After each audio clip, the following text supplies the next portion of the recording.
Books for ever میں خوش آمدید. ناول نمل جس کی رائٹر ہے نمرہ احمد. اس کی یہ 57 ایپیسوڈ ہے.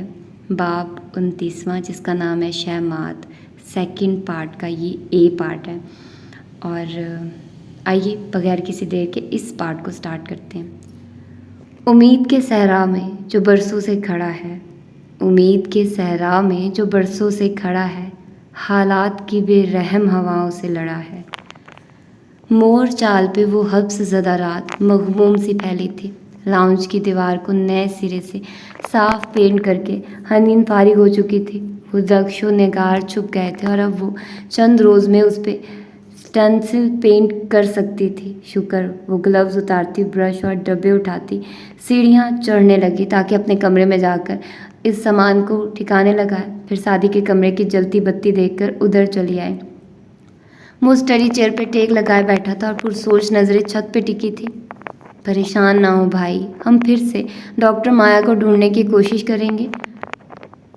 اس کے نرمی سے پکارنے پہ وہ چونکا، پھر اسے دیکھ کر ذرا سا مسکرایا. پتہ ہے حنین، صرف ایک بات مجھے تسلی دیتی ہے کہ ہمارے جج صاحب ایماندار آدمی ہیں. اور مجھے صرف ایک بات خوف دلاتی ہے کہ بڑے فیصلے کرنے کے لیے صرف ایماندار ہونا کافی نہیں ہوتا. وہ سوچ کر رہ گئی، مگر بولی تو صرف اتنا، چاہے ہم جنگ جیتے یا ہاریں، حق کے لیے لڑنا ہمیشہ درست ہوتا ہے. پھر وہ چلی گئی اور وہ وہیں بیٹھا سوچتا رہا. مایوسی، اداسی اور امید کے درمیان وہ کہیں ہوا میں معلق تھا، کسی کچے دھاگے سے لٹکا، کسی پکی زنجیر سے بندھا. پھر وہ اٹھا اور وضو کر کے آیا. تولیے سے ہاتھ منہ خشک کیے اور اسٹڈی ٹیبل پہ قرآن لیے واپس آ بیٹھا. ایک یہی کلام اللہ تو تھا جو ہر اندھیرے میں تسلی دیتا تھا کہ خیر ہے، جہاں اتنا چل لیا وہاں کچھ اور چلتے جاؤ. روشنی مل جائے گی، تمہارے حصے کی روشنی تمہیں ضرور ملے گی. بس تھوڑا صبر اور بس تھوڑا فاصلہ اور.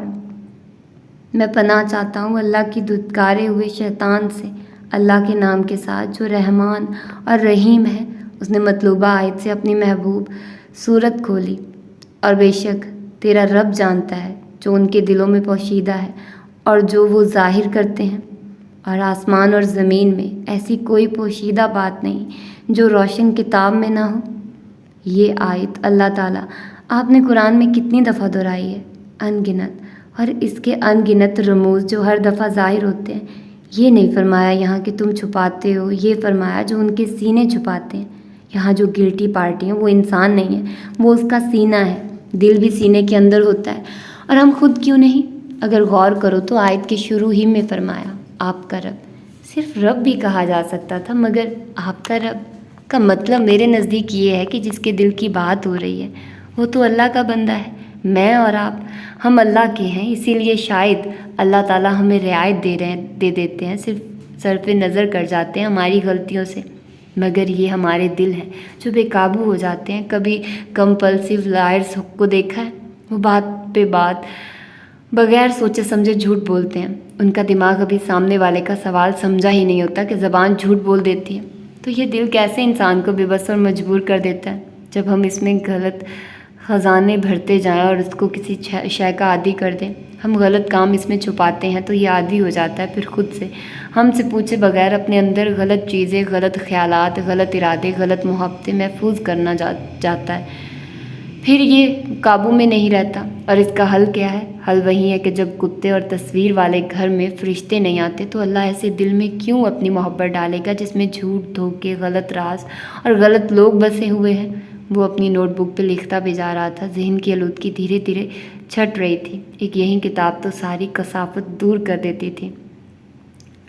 بے شک یہ قرآن بنی اسرائیل پر اکثر ان باتوں کو ظاہر کرتا ہے جن میں وہ اختلاف کرتے ہیں. اور بے شک وہ ایمانداروں کے لیے ہدایت اور رحمت ہے. بے شک تیرا رب ان کے درمیان اپنے حکم سے فیصلہ کرے گا اور وہ غالب علم والا ہے. مجھے آپ اس آیت کو پڑھ کر لگ رہا ہے اللہ تعالیٰ کہ قرآن ہر ایک کے لیے مختلف کردار ادا کرتا ہے. کچھ لوگ جو اس کو بھلا بیٹھتے ہیں، ان کی عبرت کی مثالیں یہ ان کو سناتا ہے. جو اس کو بار بار پڑھتے ہیں، ہمارے آپس کے سارے جھگڑوں اور اختلافات کا حل اس میں موجود ہے. اور جن کا نہیں ہے ان کا فیصلہ آپ قیامت کے روز کر دیں گے اللہ تعالیٰ. مگر مجھے اپنی امت کی فرقہ واردیت دیکھ کر افسوس ہوتا ہے. اختلافات کے نام پہ ہمارے یہاں اتنی تقسیم ہے کہ حد نہیں.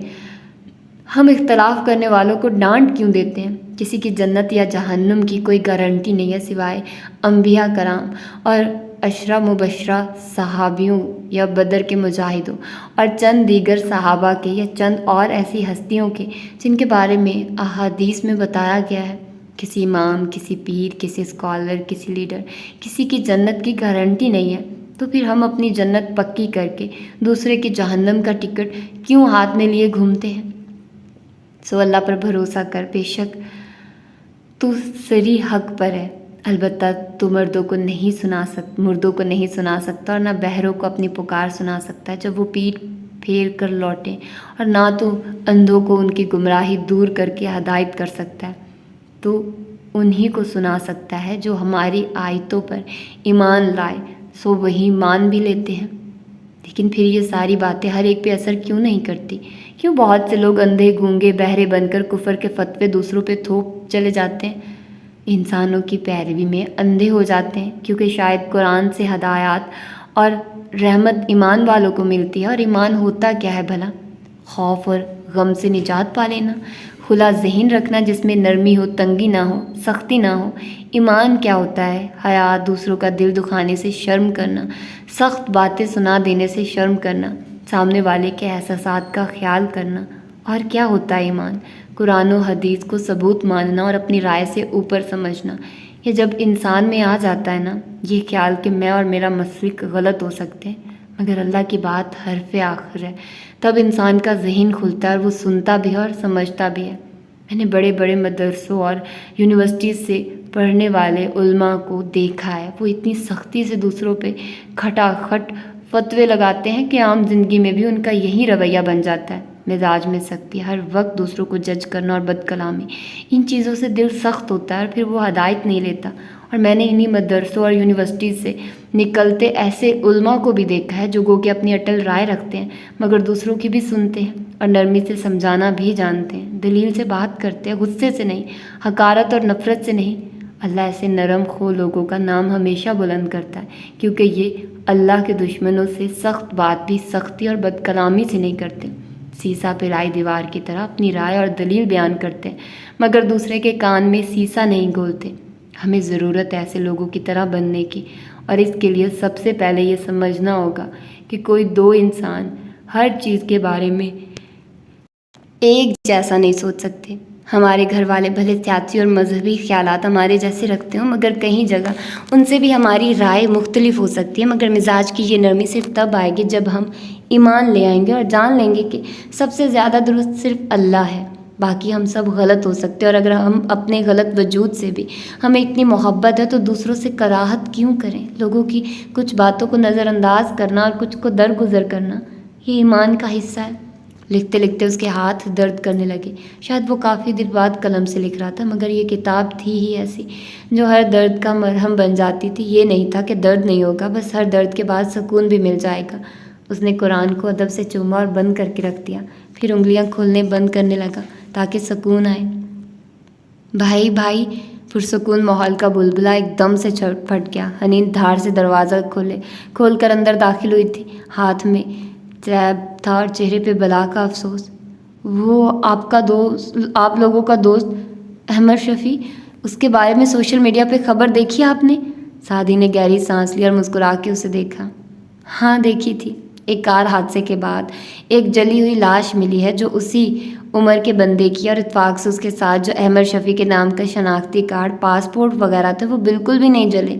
حنا کا منہ حیرت سے کھل گیا۔ آپ کا دوست ہلاک ہو گیا اور آپ آرام سے بیٹھے ہیں؟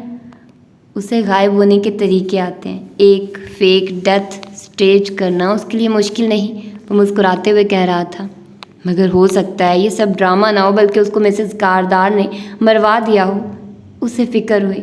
مجھے 90% یقین ہے کہ ایسا نہیں ہے، کیونکہ اس نے مجھے کہا تھا کہ ولیم شیکسپیئر نے کہا ہے "There are 3 ways for a person to disappear. The first is to die, the second is to lie, and the last is to be reborn." اسی طرح اس نے کہیں اور کسی نئے نام سے جنم لے لیا ہوگا۔ ہنی نے گہری سانس لی۔ رہا نا ہمیشہ کی طرح آخر میں بھی فراڈ ہی۔ یہ ڈائلاگ شیکسپیئر کا نہیں ہے، وکٹوریا گریسن نے ریونج میں بولا تھا۔ شاید آپ ٹھیک کہہ رہے ہیں، یہ بھی اس کا ایک فراڈ ہو سکتا ہے، لیکن اگر نہیں بھی ہے تو جو میرے ایگزام والی بات ہاشم کو بتائی تھی نا، اسی کا بدلہ ملا ہے اسے۔ حنین وہ خفقی سے بولا، مگر وہ مزے سے کہتی باہر جا چکی تھی۔ وہ اسے پہلے ہی دن سے برا لگتا تھا۔ پہلی دفعہ جب اس نے حنین کو دیکھا تھا تو اسے اس کی اخبار میں چھپی تصویر یاد آ گئی تھی اور لگ گیا تھا اس کے بارے میں کھوج لگانے کہ اس نے FSC میں ٹاپ کرنے کے باوجود انجینئرنگ کیوں نہیں پڑھی۔ وہ اس کا سیاہ راز تھا اور اسی لیے اس احمر شفیع سے وہ شدید غیر آرام دہ محسوس کرتی تھی، مگر اب نہ وہ راز غیر آرام دہ کرتا تھا، نہ وہ فراڈ ان کی زندگیوں میں رہا تھا۔ اور ویسے بھی اسے کل سے ڈرائنگ روم کی پینٹنگ بھی شروع کرنی تھی، سو آج رات گوگل کے آئیڈیاز کے نام عجب سوال کیا آندھیوں نے پتوں سے، عجب سوال کیا آندھیوں نے پتوں سے، شجر سے ٹوٹ کے گرنا بتاؤ کیسا لگا۔ بہت دن بعد آج سرے شام میں بارش شروع ہو گئی تھی، اوپر سے جیسے پانی کے تھال گرا دیے گئے تھے۔ پہاڑی علاقے کی اس بل کھاتی سڑک کے اوپر چوٹی پہ بنے پتھروں کے گھر کی کھڑکیوں پہ بوندیں تڑا تڑ برس رہی تھی۔ باہر مئی کے باوجود ٹھنڈ ہو چکی تھی۔ سٹنگ روم میں 9 عمر لڑکا آتش دان میں ہیٹر جلانے لگا تھا۔ پھر اس نے پڑھ کر صوفے پہ بیٹھے ہاشم کو وضاحت دی، ابو کو ٹھنڈ نہ لگ جائے اسی لیے جلا رہا ہوں۔ ہاشم نے مسکرا کے اس بات میں سر ہلایا اور پھر ویل چیئر پہ بیٹھے خاور کو دیکھا۔ وہ دونوں ایک دوسرے کے متضاد لگ رہے تھے۔ جہاں ہاشم تر و تازہ تیار 3 پیس سوٹ میں ملبوس چاق و چوبند بیٹھا تھا، وہیں خاور لاغر کمزور اور ہڈیوں کا ڈھانچہ لگتا تھا۔ اس کے بال سفید ہو چکے تھے اور شیو بھی سفید تنکوں جیسی تھی۔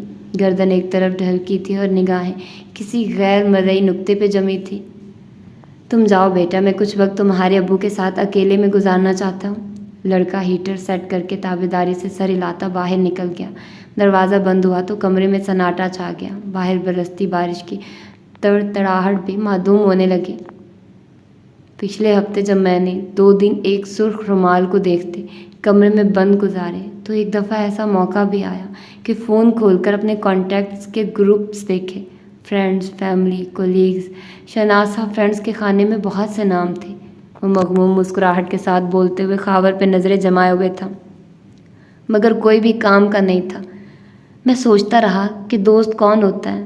وہ جس کی وفا غیر مشروط ہو، جو آپ سے بھلے اختلاف رکھتا ہو مگر آپ کو سنتا ہو، آپ کو سمجھتا ہو اور اس کو جب مدد کے لیے پکارو وہ حاضر ہو، اور جس کے لیے آپ بھی ہمیشہ حاضر ہوں۔ یہ الگ بات ہے کہ جو ہمارے لیے ہمیشہ حاضر ہوتے ہیں وہ ہم سے ہماری ان کے لیے حاضری کی توقع نہیں رکھتے۔ مگر خاور، مجھے احساس ہوا کہ شاید تم میرے سب سے اچھے دوست تھے۔ بوندیں تڑ تڑ شیشوں سے ٹکرا رہی تھی۔ خاور کی آنکھیں اوپر کہیں جمی تھی، جسم سے نالیاں لگی تھی اور وجود میں ذرا سی جنبش بھی نہ ہوتی تھی سوائے پلکیں چپکنے کے۔ اب تک میں تم سے غصے میں تھا، ناراض تھا، سوچتا تھا کیا اتنی نفرت تھی تمہیں میرے باپ سے کہ ان کو مار ہی ڈالا۔ مگر اب میں ناراض نہیں ہوں، مجھے لگتا ہے میں اب سمجھنے لگا ہوں، تمہیں بھی اور خود کو بھی۔ اپنے ہاتھوں سے ایک محبوب انسان کو مارنے کے بعد مجھے لگنے لگا ہے کہ قتل صرف نفرت اور دشمنی میں نہیں کیے جاتے، محبت میں بھی ہو جاتے ہیں۔ مجبوری لے ڈوبتی ہے۔ شاید تمہیں میرے باپ سے کوئی نفرت نہ ہو، شاید تمہاری مجبوری ہو، مگر میں تمہیں بتانا چاہتا ہوں کہ میں اب تمہیں سمجھ سکتا ہوں۔ وہ اداسی سے کہہ رہا تھا، لبوں پہ مسکراہٹ ہنوز قائم تھی۔ خاور اسی طرح ایک طرف دیکھے گیا۔ مجھے آج کہنے دو کہ میں تمہیں مس کرتا ہوں، تمہاری جگہ کوئی نہیں لے سکتا۔ تمہارے جانے کے بعد ہر چیز میرے لیے خراب ہونے لگی ہے، سب بگڑ رہا ہے، مگر میں آخری دم تک لڑوں گا۔ لیکن مجھے کہنے دو کہ کاش یہ سب نہ ہوا ہوتا، کاش تم میرے ساتھ ہوتے ان دنوں، کاش تم نے میرے باپ کو نہ مارا ہوتا۔ پھر وہ آگے ہوا اور قریب سے اس کو دیکھا۔ کیا واقعی تم نے ڈیڈ کو مارا تھا؟ اس کی آواز میں ایک شبہ سا تھا، ایک شک ہے جان۔ خاور دوسری جانب دیکھتا رہا۔ وہ اٹھا اور گھوم کر اس کی ویل چیئر کے سامنے آیا، دونوں ہاتھ ویل چیئر کے بازوؤں پہ رکھے اور اضطراب سے اس کی آنکھوں میں دیکھنا چاہا جو کہیں اور دیکھ رہی تھی۔ اور اگر تم نے ہی ان کو مارا تھا تو کس کے کہنے پہ؟ کیا میری آواز کانپی؟ میری ماں کے کہنے پہ؟ ہاں بتاؤ مجھے۔ اس کی رنگت سرخ پڑ رہی تھی اور وہ تڑپنے کے سے انداز میں پوچھ رہا تھا، مجھے بتاؤ پلیز، کیا میری ماں نے میرے باپ کو مارا ہے؟ میں وجہ نہیں پوچھتا، صرف ہاں یا نہ پوچھ رہا ہوں، کیونکہ وہ سیدھا کھڑا ہوا اور پیشانی تکان سے مسلی۔ میں 2 دن سے اس کشمکش میں ہوں کہ میری ماں اس وقت صرف